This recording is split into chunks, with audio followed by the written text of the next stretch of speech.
صلی اللہ علیہ وسلم کو اللہ تعالیٰ نے مبعوث فرمایا، جنہوں نے 23 سال کی اپنی زندگی کے اندر لوگوں کو جہالت سے نکال کر، اندھیروں سے نکال کر نور کے اندر روشنی میں لا کر کھڑا کیا۔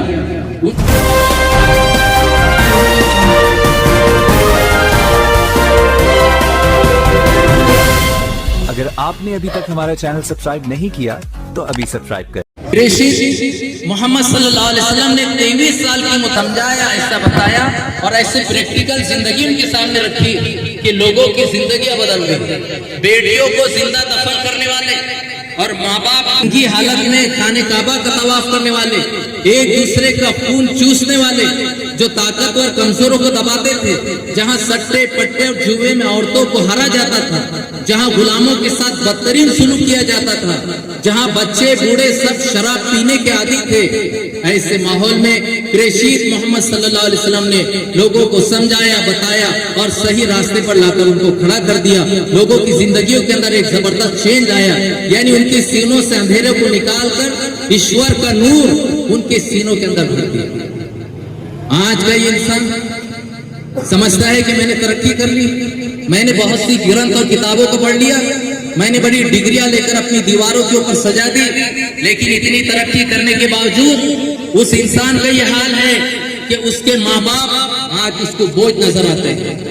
یہ ترقی کرنے والا انسان ماں باپ کو الٹا کے جواب دیتا ہے، ان کو جھڑکتا ہے، ان کو آنکھیں بتاتا ہے، ان کو اپنے اوپر ایک بوجھ سمجھتا ہے، یہاں تک کہ ان کو ورد آشرم اولڈ ایج ہوم میں جا کے جو جمع کر دیتا ہے۔ آج کے اس ترقی یافتہ انسان کو بیٹی جو جگر کا ٹکڑا ہے بوجھ معلوم ہوتی ہے، آپریشن کے ذریعے، گربھپات کے ذریعے وہ بیٹی کا خاتمہ کرنا چاہتا ہے۔ جہیز اور ہنڈے کی مانگ پر ہماری ماں بیٹیوں کو جو ہے تو تباہ اور برباد کیا جا رہا ہے۔ کسانوں کی دن بدن ہتیا بڑھ رہی ہے، لوگوں کو ان کی محنت کا صلہ نہیں پڑ رہا، رشتے ناطے ختم ہوتے چلے جا رہے ہیں، لوگ ایک دوسرے کے لیے پرائے ہو چکے ہیں۔ دولت کی ہوس تو ایسی بیٹھی ہے کہ حرام سے آؤ کہ حلال سے آؤ، جائز سے آؤ کہ ناجائز سے آؤ، بس مجھے دولت چاہیے۔ مالدار مالدار سے مالدار ہوتے جا رہا ہے، غریب غریب سے غریب ہوتے چلے جا رہا ہے۔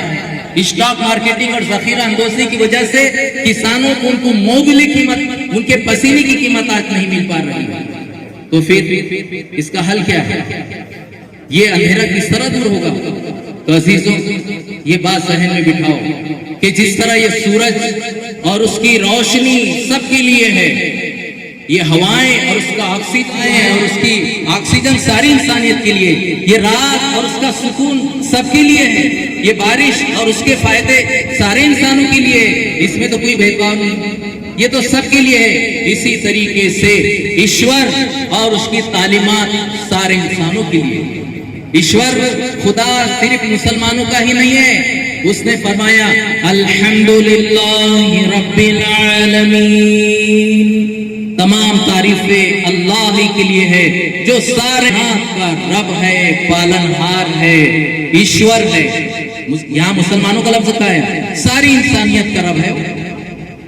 پھر اگر آپ قرآن کو پڑھیں گے تو قرآن کہتا ہے شہر رمضان الذی انزل فیہ القرآن ھدی للناس، رمضان کا مہینہ وہ مہینہ ہے جس میں پوتر قرآن اترا۔